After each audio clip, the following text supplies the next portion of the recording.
Good morning, everybody. Next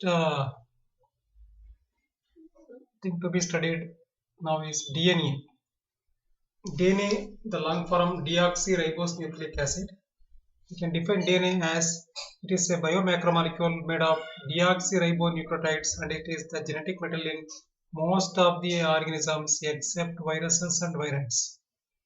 So DNA is a big molecule, giant molecule, and it is made up of deoxyribonucleotides. Deoxyribonucleotides are the nucleotides of DNA. They have deoxyribose sugar and there are 4 bases and phosphate. So they together make 4 nucleotides.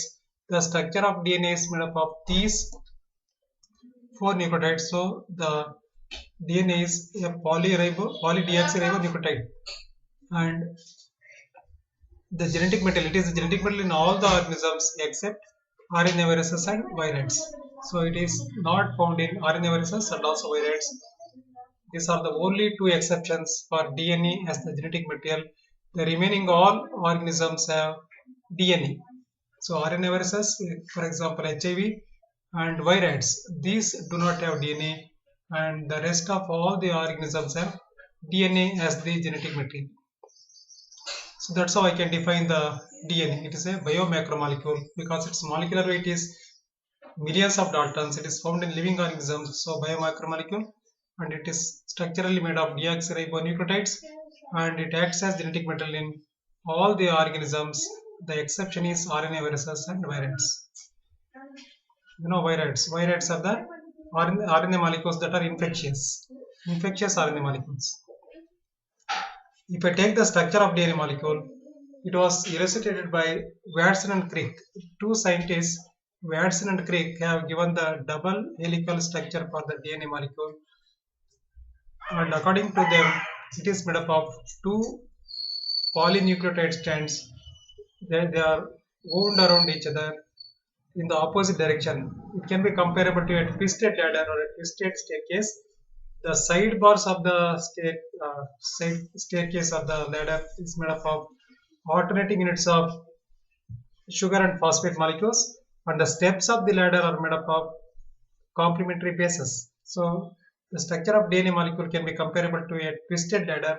The sidebars are made up of alternating units of deoxyribose sugar and phosphate molecules, and the steps are made up of complementary bases. And the 2 strands are in opposite direction, so it is also called anti-parallel.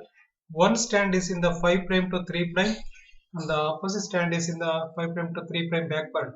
So 5' is the 5th carbon of the deoxyribose sugar, and 3' is the carbon number 3 of the deoxyribose sugar.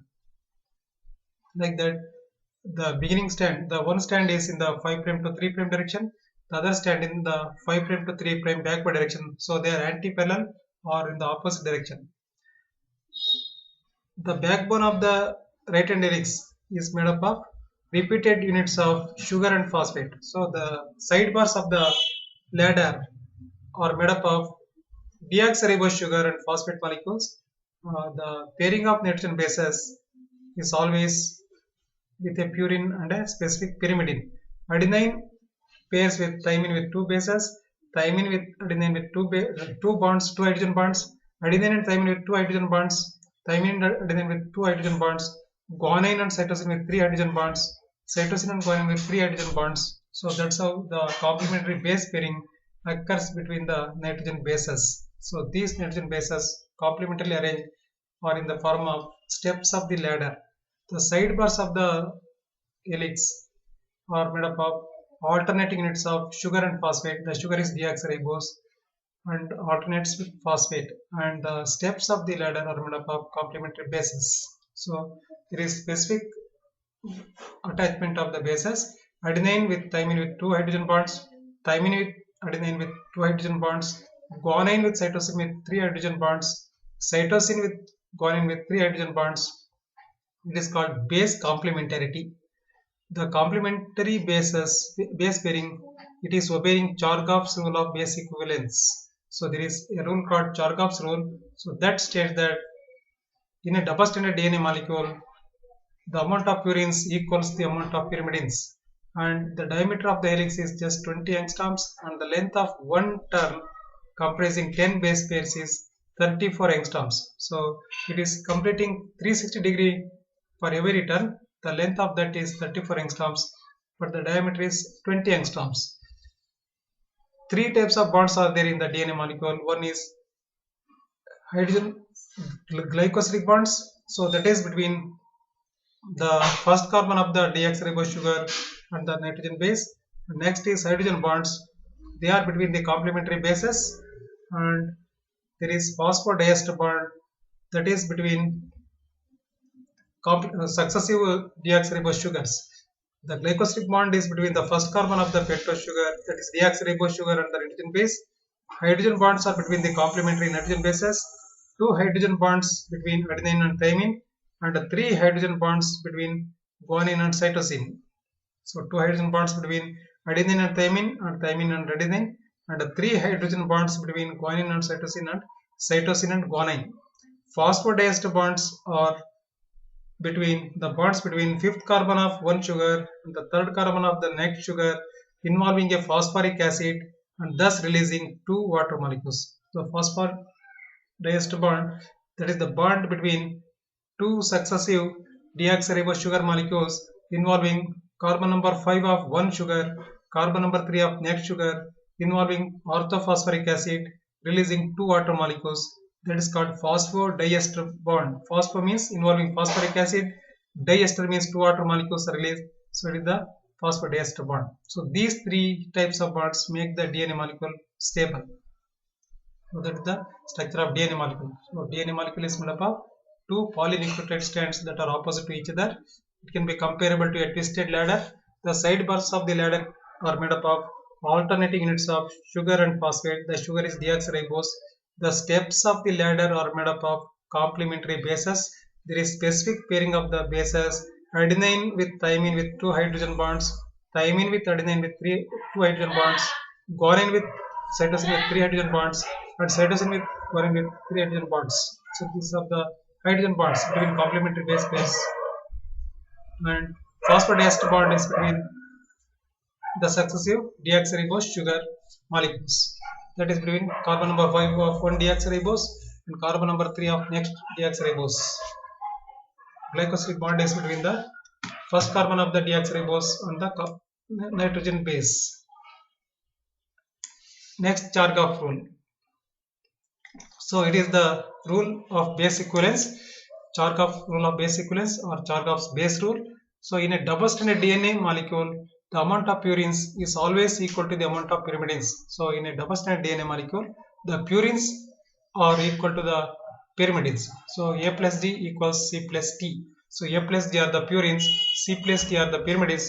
Their sum of purines is equals to the sum of pyrimidines, or amount of purines equals the amount of pyrimidines. So adenine is always equal to thymine, guanine is always equal to the cytosine, or A plus D by C plus T is also always a constant or 1. So A plus D plus C plus T is equal to 1 or constant.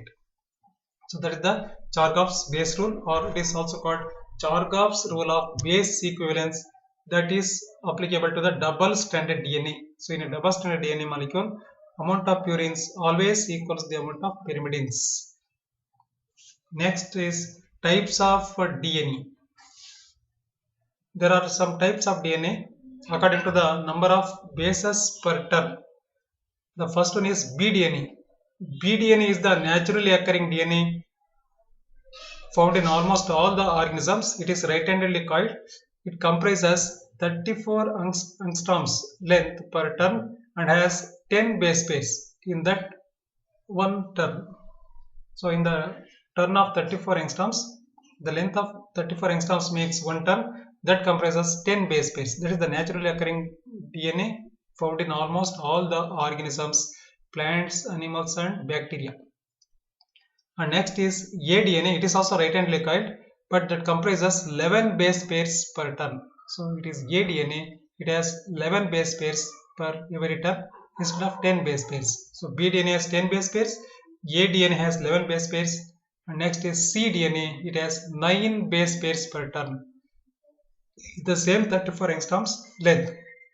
Next is ddNA. It has 8 base pairs per turn. BP means base pairs. So BDNA has 10 base pairs per turn, ADNA has 11 base pairs per turn, cDNA has 9 base pairs per turn, ddNA has 8 base pairs per turn, and next is zDNA. It is the only left-handed DNA. It is the left-handed DNA. The remaining all are right-handed. zDNA, it is the left-handed helix, left-handedly coiled DNA. The length of one turn is 45 angstroms, and that comprises 12 base pairs per each turn. So it is the only left-handed DNA. That is also synthetic DNA. zDNA it is called. It is left-handedly coiled DNA having 45 angstroms per turn, having 12 base pairs per turn. So these are the types of DNA according to the coiling and also number of base pairs. ADNA, BDNA, cDNA, ddNA, they are right-handed coiled. zDNA is the only left-handed coiled DNA. Next, one more is palindromic DNA. So, palindromic DNA or palindromic sequences are called inverse repeats. They are having the same nucleotide sequences when read in the 5' to 3' direction on both the strands. So, these are also called palindromes, also called inverse repeats. They are the sequences of DNA that read the same in 5' to 3' direction on both the strands. The example is in one direction it is 5' A, G, T, C, A, G, T, A, C, T, and in the opposite direction it is again same A, G, T, A, C, T. So it is having the same arrangement of bases in opposite direction. So that is called inverse repeats. And DNA can be cut only in these regions. Inverse repeats are palindromes. DNA can be cut only at the palindromic sequences that make the sticky ends like this. So it can be cut by the Caesar, also called Ren enzyme, that makes sticky ends. So that's how this palindrome is cut in the form of GTACT in one strand and A in another strand, and another unit, another fragment 5' to 3' A and 5' to 3' backwards GTACT. So these are the types of DNA.